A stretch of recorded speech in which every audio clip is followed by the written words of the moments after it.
Olá, seja bem-vindo ao canal Fatos Desconhecidos. Eu sou Ivan Lima e estou sempre trazendo curiosidades, informações e reflexões sobre diversos temas. Hoje eu vou falar sobre os tanques de guerra. Se você gosta de acompanhar as notícias sobre a guerra entre Rússia e Ucrânia, principalmente as que dizem respeito à utilização de tecnologias militares, preste bem atenção, porque eu vou esclarecer algumas dúvidas. Em 2020, no conflito entre Armênia e Azerbaijão, pelo território de Nagorno-Karabakh, vídeos na internet mostraram veículos e tanques blindados armênios sendo destruídos por drones de ataque, como o turco TB2, e outros do tipo kamikaze, como o israelense IAI Arop, aeronaves capazes de danificar tanques blindados. Atualmente, na guerra entre Rússia e Ucrânia, muitos vídeos na internet mostraram tanques russos sendo atingidos por lançadores de granada, como os do tipo RPG ou sistemas de mísseis, como o de Javelin e o Stugna-P. Além dos mísseis, os drones também são utilizados de forma muito eficiente. Alguns são usados para observação e auxiliam no ajuste da artilharia. Outros são de ataque e atuam no lançamento de bombas. A questão é que esses equipamentos são mais leves e mais baratos, possuem portabilidade e facilidade de transporte. Depois dessas imagens demonstrando o poder de guerra dos drones, granadas e mísseis antitanques, muitas pessoas que se interessam por tecnologias e estratégias militares começaram a questionar a capacidade e eficiência dos tanques de guerra.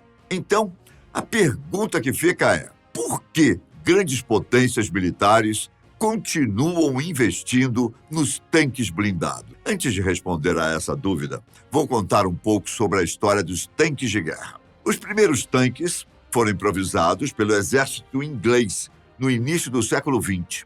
O equipamento basicamente consistia na adaptação de placas de metal em tratores.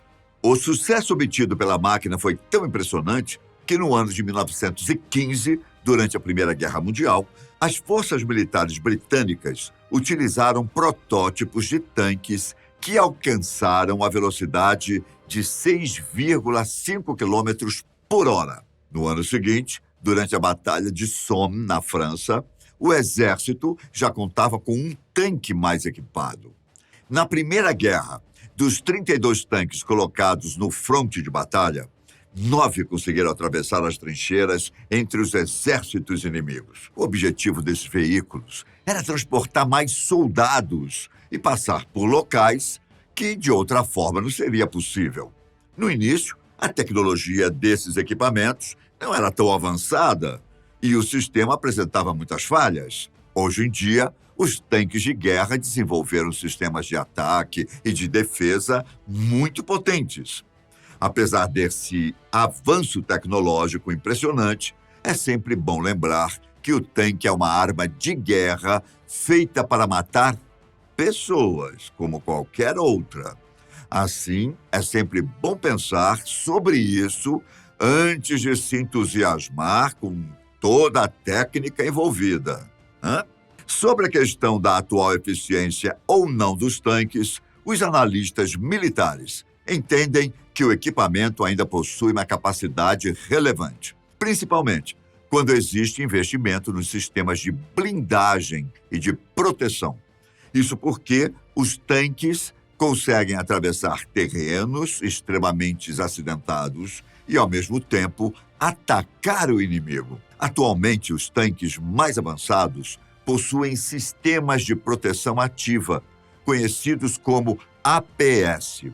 Por exemplo, o exército russo utiliza o sistema APS Arena, que é capaz de detectar mísseis em uma distância de 50 metros, mesmo que em velocidade supersônica. Por outro lado, existem aeronaves extremamente avançadas, como a B-2 Spirit, que consegue passar por radares de detecção, os drones de alta altitude, o avião F-35 de ataque ao solo e o caça F-22. Por isso, para que os tanques possam passar pelo ataque aéreo, é necessário investir em defesa antiaérea.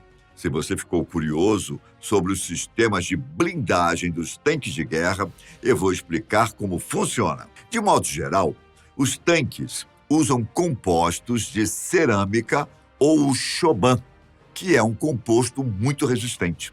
Outra forma de blindagem é o sistema reativo, em que os tanques são cobertos com placas que explodem no sentido contrário ao projeto que vem em sua direção. Com a explosão, o impacto dos ataques é diminuído. No tanque americano Abrams M1A2, considerado um dos mais potentes da atualidade, possui um sistema de blindagem formado por várias camadas de metal intercaladas com cerâmica, a fim de bloquear os tiros e o calor dos disparos. O motor desse tipo de tanque tem potência de 1.500 HP, o que equivale a aproximadamente 12 carros com motor 2.0, mas só consegue alcançar a velocidade máxima de 48 km por hora. Esse tanque é equipado também com 2 metralhadoras com rotação de 180 graus, que derrubam até helicópteros. Apesar desses sistemas bem elaborados, já existem mísseis como o Hellfire norte-americano, que são capazes de destruir a defesa do tanque mais avançado. Além disso, os tanques de guerra possuem um custo muito mais alto. Por exemplo, o tanque T-90, utilizado pela Rússia, custa 3,5 milhões de dólares. Já o americano Abrams custa 5,6 milhões de dólares. Alguns episódios envolvendo tanques de guerra marcaram a história. Na Segunda Guerra, durante alguns momentos decisivos, os alemães conseguiram invadir diversos países europeus, como a Polônia, a Holanda e a França, por meio da Guerra Relâmpago. Essa foi uma tática que combinou a ação conjunta de grande número de tanques, aviões e unidades de artilharia. Ainda na Segunda Guerra, a batalha entre Alemanha e União Soviética, em julho de 1943, ficou conhecida como um dos maiores confrontos envolvendo tanques blindados. Depois da derrota de Stalingrado, os alemães decidiram invadir a cidade de Kursk, na fronteira entre Rússia e Ucrânia. O ataque foi realizado com o uso de 2.700 tanques, 2.000 aviões e 10.000 peças de artilharia do lado alemão. Já a defesa da União Soviética contou com 3.600 tanques, 2.400 aviões e 20.000 peças de artilharia do lado soviético. Ainda sobre o uso de tanques de guerra, uma das imagens mais marcantes do século XX foi registrada durante o massacre da Paz Celestial em Pequim, no ano de 1989. Um jovem, vestido com uma camiseta branca, se posicionou na frente de uma fileira de tanques de guerra. Enquanto os soldados tentavam manobrar o veículo, o rapaz se movimentou, impedindo a passagem. O manifestante subiu no tanque e conversou com um dos soldados. Em seguida, ele foi retirado do caminho por outros manifestantes. A identidade do jovem nunca foi revelada e não sabemos o que aconteceu com ele depois do ocorrido. A repressão ostensiva do exército foi a resposta criminosa do governo de Deng Xiaoping a uma manifestação que aconteceu durante um mês. Milhares de jovens acamparam na praça e fizeram greve de fome. Depois de uma década de reformas políticas e econômicas liberais, os manifestantes se reuniram para exigir a total abertura do regime.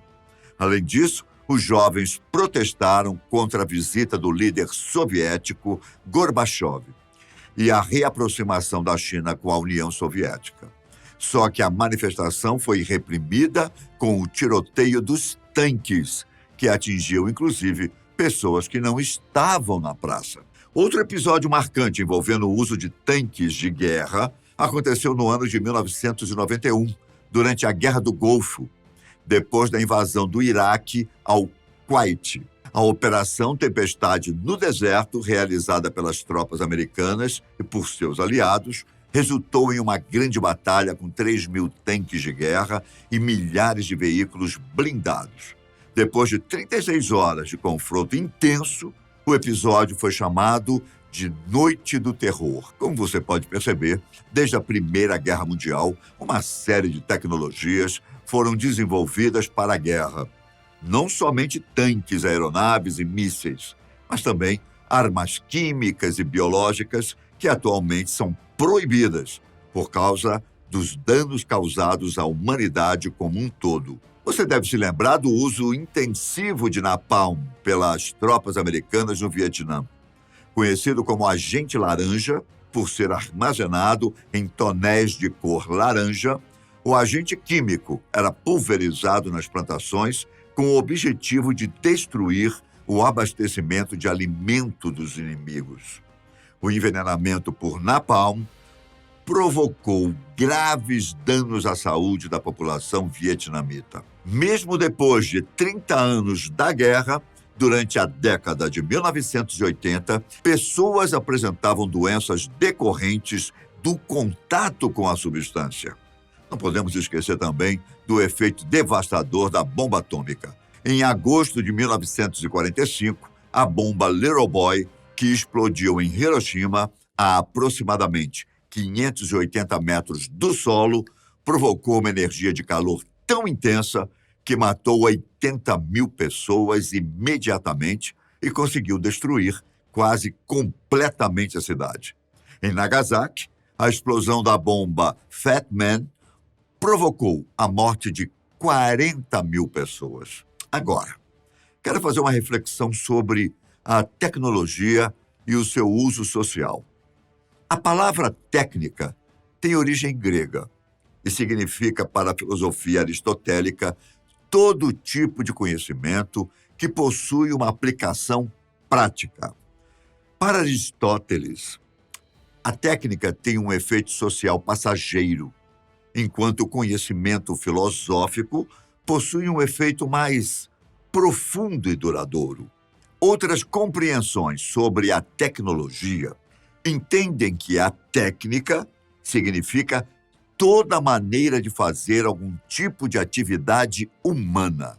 Nesse conceito mais abrangente, o termo não possui um sentido em si mesmo, já que a tecnologia depende do propósito das atividades em que a técnica é empregada.